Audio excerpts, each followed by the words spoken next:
अब देखो structural isomer कैसे बनाने हैं। या तो आप टोटल स्ट्रक्चर आइसोमर बना के देख लो, और बना के देखने में भाई 5, 9, 18, 35 इतने बना के देखने का तो टाइम होगा नहीं आपके पास, तो आप सीधा रट सकते हो। Methane, ethane, propane, butane, pentane, hexane, heptane, octane, नोनेन, decane. 10 के लिए बना रखी है ट्रिक। 3 बार 1 है, फिर 2 3, फिर 5 9, 9 दूनी 18, और 18 दूना 36 होता है तो 35 लिख लो, 35 दूना 70 होता है तो 75 लिख लो। ठीक है, ये ट्रिक ऐसे याद कर लेना तू।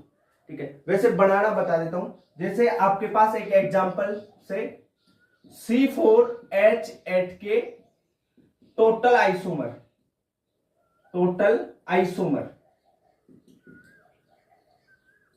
स्ट्रक्चर ये बनाने हैं। तो सबसे पहले आप क्या करोगे, टोटल पूछा है ना, तो टोटल पूछा है तो आप देखोगे कि इसमें एल्कीन यानी डबल बॉन्ड वाले कितने हो सकते हैं, या आप देखोगे इसमें रिंग भी बन सकती है C4H8 की। तो क्या निकालो, इसके लिए सबसे पहले इसकी डीयू निकाल के चेक करते हैं। डीयू निकालेंगे तो डीयू का फॉर्मूला होता है 2C + 2 + N - H - X/2। अब देखो डीयू कितनी आ गई, 2 कार्बन 4 + 2 - 8/2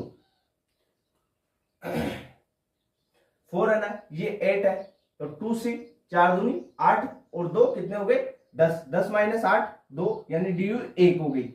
एक ही डीयू का मतलब या तो एक डबल बॉन्ड है या एक इसमें रिंग है, यही तो बात होगी। ठीक है, अब अपन डबल बॉन्ड वाले बना लेते हैं, यानी एल्कीन के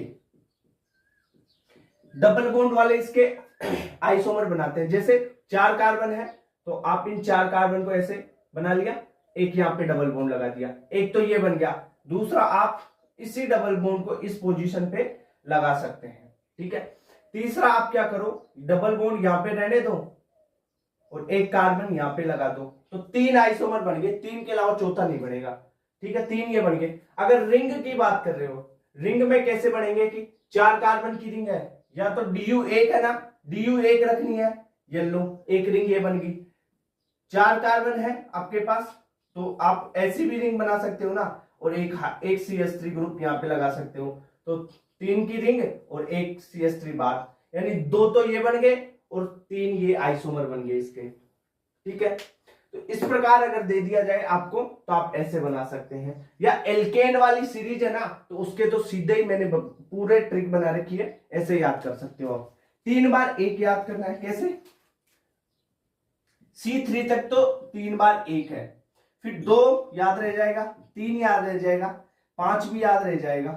ठीक है, फिर 9 भी याद रह जाएगा, फिर 9 दूनी 18 होता है, ये याद रह जाएगा, 18 दूना 36 होता है, तो एक कम कर दो 35, 35 दूना 70, 5 बढ़ा दो 75, तो ये याद रह जाएगा आपको। ठीक है, करस्पॉन्डिंग ये चीजें याद हो गई। तो ये हुआ स्ट्रक्चरल आइसोमर पूरा।